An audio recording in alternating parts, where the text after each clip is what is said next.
In the world of high-profile political brotherhoods, you've got your tight-knit Kennedys, your bonded Bushes, and then you've got your Reagans, Ron, Michael, and Patty.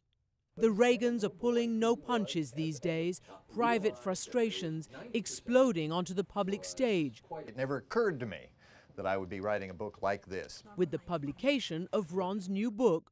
In it, he claims he saw signs of Alzheimer's in his father as far back as 1984, well before the second term was even won, in the middle of a debate with his Democratic opponent, Walter Mondale.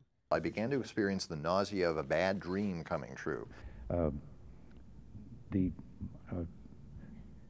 regard to the program, my heart sank as he floundered his way through his responses, fumbling with his notes, uncharacteristically lost for words. He looked tired and bewildered.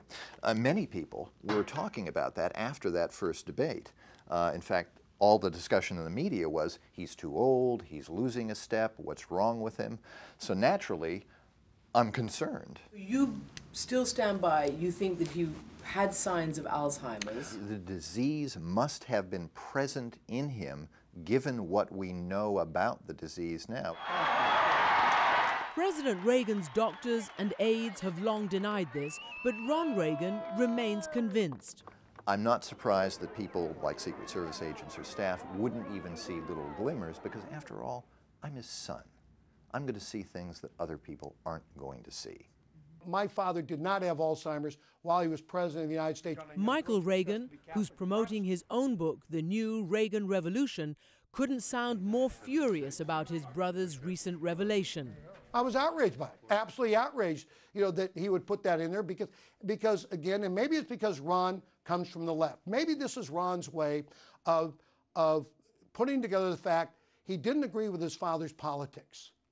And so if he can just put in his own mind, my dad must have been ill with Alzheimer's, somehow Ron can forgive my father for all the things he did as president of the United States of America, because Ron agreed with none of it. Caught in the middle, Patty Davis, President Reagan's only surviving daughter. She too disputes her brother Ron's contention that the president was already showing signs of Alzheimer's while still in office. I don't really want to get anywhere near this, but I didn't observe anything like that. But Patty clearly doesn't want to get sucked into her brother's feud. Obviously, there have been words between Ron and Michael, and I'm staying out of that. I don't want any part of it. I think it's unfortunate that the topic of when my father exhibited signs of Alzheimer's was introduced at this time, but I don't want to go there. I don't want to be anywhere near it. Come on, Munchkin. Once, Patty was the most outspoken of Ronald Reagan's children. She led anti-nuke protests against his administration, and she posed for Playboy. I have very deep regrets now about the way in which I express myself. I could have done it less stridently. I could have done it with a bit more maturity. I was out there talking about world peace, but really all I was communicating was that I was at war with my family. This was in about 1995, about a year after my father had released his letter saying that he was diagnosed with Alzheimer's. Patty reconciled with her father in the years before his death, and now that he's gone, she is wary of the politicians of all stripes clamoring to cast themselves in his image. Sarah Palin? You've got to be kidding me. Ronald Reagan reached out to Democrats and independents as well as Republicans. What about Newt Gingrich? You must be kidding me. No.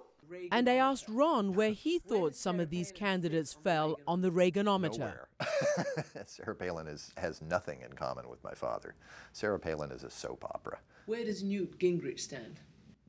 In some dank little basement somewhere, or some fantasy world in his own head. And what does Michael think? I'm not going to go down that road because I don't see anybody in Ronald Reagan's image. I mean, the fact Ronald Reagan was one of a kind. well, there's nothing like being in the saddle all day. Since sunup.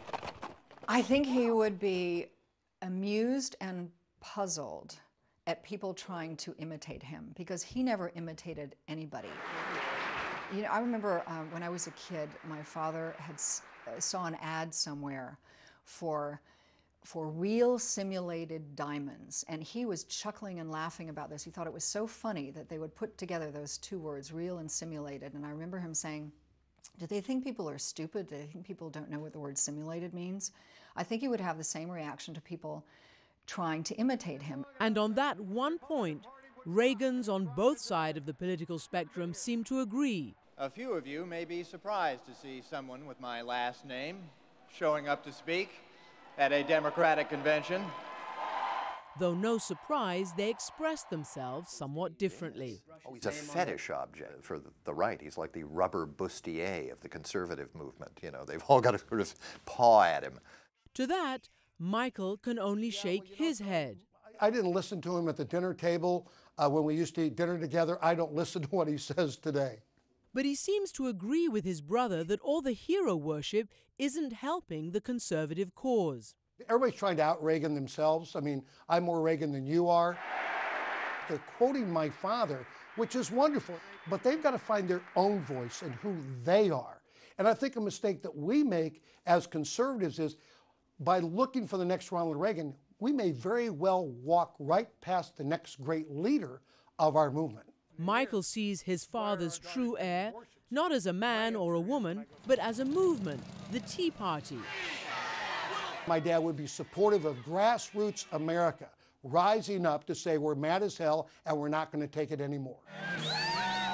But over on the left side of the family, I don't think he would have embraced the Tea Party movement. I think he would have seen it as quite extreme and extremist. Your brother has written that your father would have been a big cheerleader for the Tea Party movement. Do you think that's right?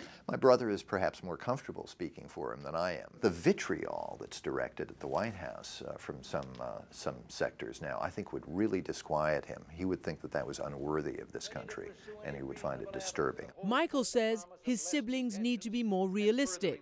He would say, welcome to politics. It's really interesting that Patty and Ron only see it on the Tea Party side of the equation. They don't see it on the other side. There is enough to go around. There is a full plate for everybody there. And Ronald Reagan knew this is what happens in politics, and you get on with it. But here again, there is common ground for the battling Reagans, because they all agree that their father's brand of politics was different to what we see today. That for him, politics was not all or nothing, not a zero-sum game. He knew how to reach across the aisle and form real bonds and lasting partnerships with Democrats. And that will be weekend reading for Tip O'Neill. Send the pen with it because he may want to make some further cuts in it. Like House Speaker Tip O'Neill, who rushed to the hospital when Reagan was shot. Tip O'Neill somehow manages to get himself into the hospital room. My father's asleep at the time, and he goes and he kneels by the bed, apparently, and begins reciting the Lord's Prayer. And my father wakes up and hears him and sees him there and begins reciting it with him. And before O'Neill leaves, he takes my father's hands, kisses it, and said, "God bless you, Mr. President." Now, can you imagine John Boehner doing that with Barack Obama? I can't. And I think that's a sad thing.